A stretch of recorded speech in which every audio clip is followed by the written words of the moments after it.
everybody. I'm Brittany Lewis, a breaking news reporter here at Forbes. Joining me once again is Paul Auslander, president of SeaBridge Private Wealth.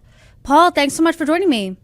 Thanks, Brittany. Thanks for having me. We have a wide-ranging conversation today, but I first want to turn to Davos, where the 2026 World Economic Forum is underway.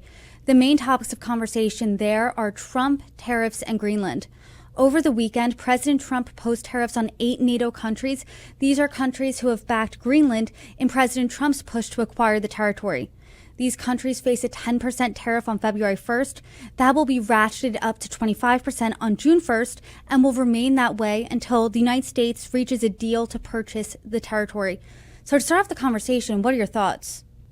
Well, I think it's a mistake, to be honest with you. We just finished a round of negotiations with a lot of these countries. Of course, Britain was the first one to come to the table and get things moving with us, and we've managed to say some pretty strong terms to them this past weekend that I wouldn't say were complimentary. So no, I don't think this chaos that's resulted, I don't think helps markets. We saw that today. You can't directly say that the Japanese bond sell-off is the result of this, but on some level there's a connection, and I'm concerned that it works its way across the water and over to us as well. Our bond market, as I've said to you in past interviews, our bond market is more concerning to me than our stock market, and the stability of that bond market is really important. I hope it continues to stay that way.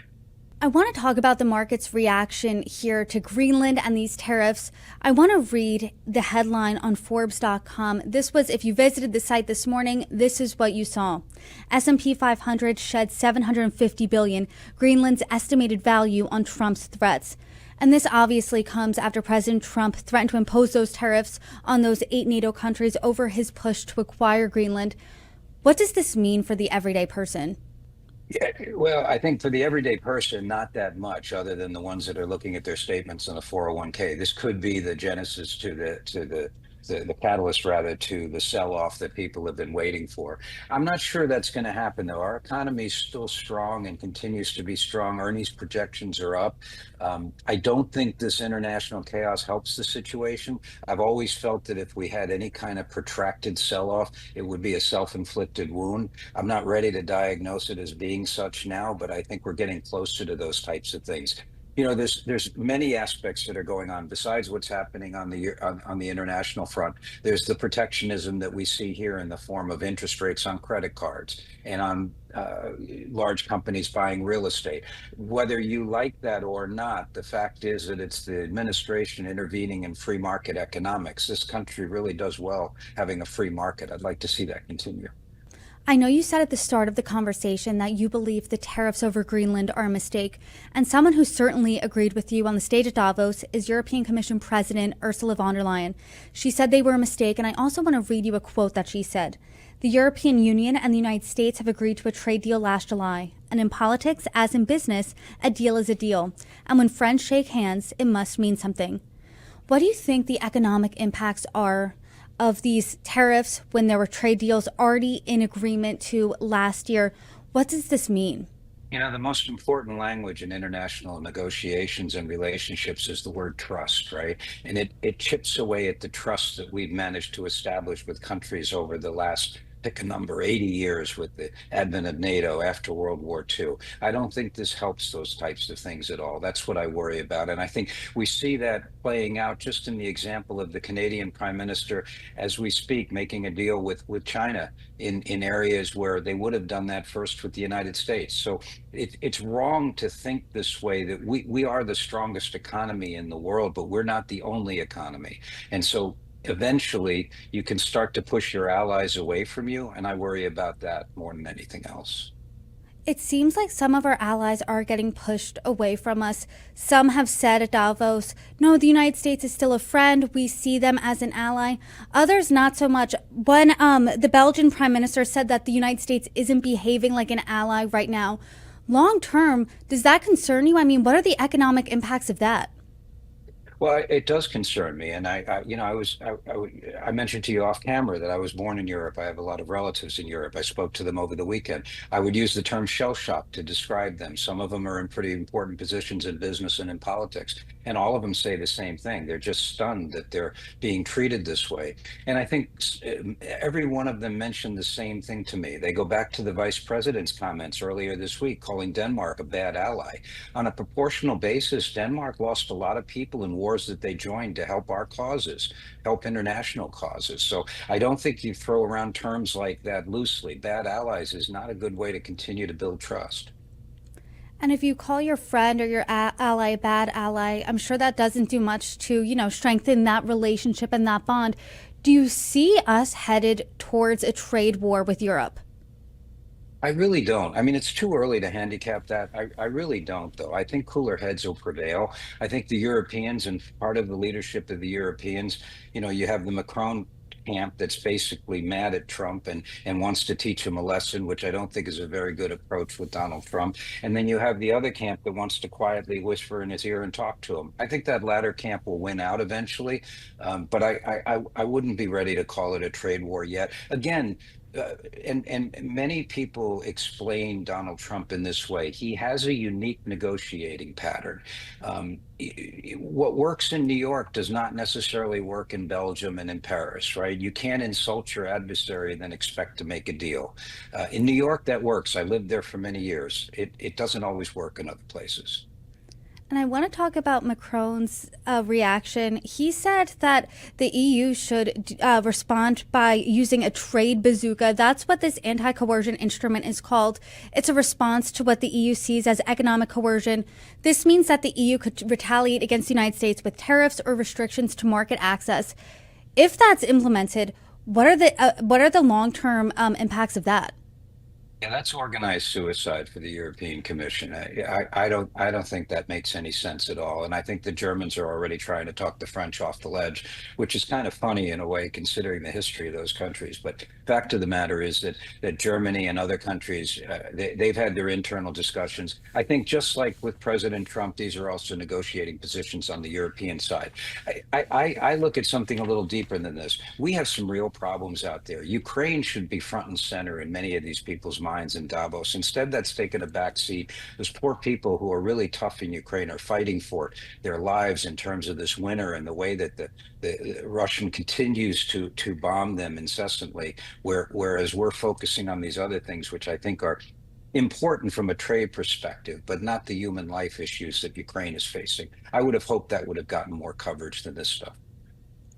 President Trump is expected to make remarks at Davos on Wednesday, but Treasury Secretary Scott Bessent, he spoke, and I want to read you some things that he said. He said when he was asked about Greenland and those tariffs, he said, "What I'm urging everyone here to do is sit back, take a deep breath, and let things play out." He also added that the worst thing a country can do is escalate against the United States. What do you make of that? Do you think it's smart to say to a country, you know what, we're threatening you with these tariffs, but sit back here? Do you think that that's going to be received well? Yeah, I'm a big Scott Bessent fan for a couple of reasons. One of which is I think he's the adult in the room, and a bunch of other times they don't exhibit that adult-like tendency. I was really happy with what he said up until that last sentence. I thought that last sentence was, again, a dig, as you correctly point out. You didn't say it that way, but that's the way it was taken by a lot of people. It's basically a veiled threat that says that we're going to have the final say. It's very similar to the president saying we can do it the easy way or we can do it the hard way. Those types of comments in international diplomacy, maybe they work in certain scenarios. I don't believe they're effective in this type of scenario. And it doesn't seem like Greenland is going to be given to the United States. So if these tariffs are implemented, who is this going to hurt? Because when I talked about tariffs all through 2025, the same sentiment I got from analysts, from experts, from economists was a tariff is a tax on the American consumer. Is it going to hurt the American consumer? I went out this morning and bought 2 cases of champagne. That's our preferred drink of choice. When I saw 200% tariffs on champagne, it really concerned me. And I'm not kidding, unfortunately. It's going to hurt the American consumer. There's no question about it. Tariffs have not been the damaging aspect to the economy and to the consumer that people have thought it would be. And I think that's because producers and other folks in the supply chain have absorbed a lot of those things because they counted on the number that they finally saw after these negotiations happened and we had agreements. Now we're coming back and changing the agreements. I think that's the differential here, and that's what's causing and will cause some of the problems. And I think the consumer will be a direct recipient of those problems. And I think, by the way, you haven't asked, but let me just mention that I think this is so counterproductive to President Trump's desire to have interest rates drop, the mortgage market to be better, real estate market to be better. You're seeing long rates, 10-year rates jump in Japan. You're seeing the same thing happen here. I think if we don't get the bond markets under control, that will continue. The same thing with the Federal Reserve. Again, I'm just trying to understand the strategy. If you take on the Federal Reserve chairman, you're basically emboldening the rest of the governors to start wondering if they should raise interest rates or lower interest rates without looking like they're subject to the whims of the president. They could just stand pat. This is exactly the opposite of what he wants. So I'm not sure I understand the strategy of either one of these approaches. Let's turn right into that next topic of conversation, which is the latest in the feud between President Trump and the Fed. Last week, Fed Chair Jerome Powell said that the Justice Department launched a criminal investigation into both him and the Federal Reserve. What is your reaction to that? He called the move unprecedented. It certainly is. I have a couple of responses. One is it is unprecedented, and I think I can't make a judgment on the cost overruns of the building because we obviously aren't involved with that. But I do find it a little hard to believe that he might be so knowledgeable about that he would have something that might be a criminal action that would have occurred. I would think staff members would be doing that. But putting that aside for a minute, Chair Powell has until May to be in that role. There's great newsworthy stories about the possible replacements to Chairman Powell. President Trump is going to get a person that he wants that thinks like him in that role. I'm not sure I understand why we picked this time to have that battle now. All it does is get people unnerved. It forced the Federal Reserve Chairman, which has never happened, to go on television and talk about this, which again roils the markets. Chaos is not good for a smooth moving economy. It was really surprising seeing Chair Powell talking about this. He said during that speech that the issue is about, quote, whether the Fed will be able to continue to set interest rates based on evidence and economic conditions, or whether instead monetary policy will be directed by political pressure or intimidation. What do you make of that statement? I think it's a powerful statement, and I think that's what it comes down to. I mean, there is no question that, President Trump is a real estate developer. He's never met an interest rate he doesn't want lower. I certainly understand that. I'll go so far as to say, and I'm not an economist, but I'd like to see interest rates a little lower. I understand their worry about inflation, but I think inflation is enough under control where you could drop interest rates and move some things along in the real estate market and drop mortgage rates. But I don't think you do it with a hammer. I think you let the process play itself out. I don't think he's helping himself or his cause, or by extension, the American economy, by doing that. President Trump certainly isn't the first American president here to be annoyed with the Fed chair for not slashing interest rates. I mean, this is certainly the first one who has a criminal investigation opened up against him by the DOJ. So do you think that when there is a new Fed chair, they're going to be eyeing this position and thinking, if I don't slash interest rates, if I don't do what President Trump wants, I could be the target of his ire? To be very honest with you, I don't see how they wouldn't feel that way, right? I mean, there's evidence to support that. The two leading candidates, one now, since one of the Kevin seems to be dropping back because President Trump, as he spoke about last week in the news cycle, talked about how he likes him to be in his present role, Kevin Hassard. Kevin Warsh, I don't know him. He's a very credible person. He's an excellent choice, and I don't see any indication that he's backing away from the job, but I can't help thinking that it isn't on their mind in some way, shape, or form. The Supreme Court tomorrow is hearing arguments on President Trump's firing of Federal Reserve Governor Lisa Cook. He tried firing her in August of last year. The Supreme Court let her remain in her job until they hear these arguments and let this play out. And Powell will be at that hearing. What do you make of him there? What message do you think that sends? I think it shows that he's engaged and concerned about what's happening, and he wants to understand it fully, especially considering the fact that he may be looking at a criminal investigation himself. Um, I I honestly don't think the Supreme Court will rule in the president's favor. I think there's plenty of evidence to suggest that he can't have that level of control that he's trying to have. It'd be one thing if she was indicted or there was some kind of evidence to suggest that she did wrongdoing and looked like she was going to be found guilty or was found guilty, but we're not even close to that.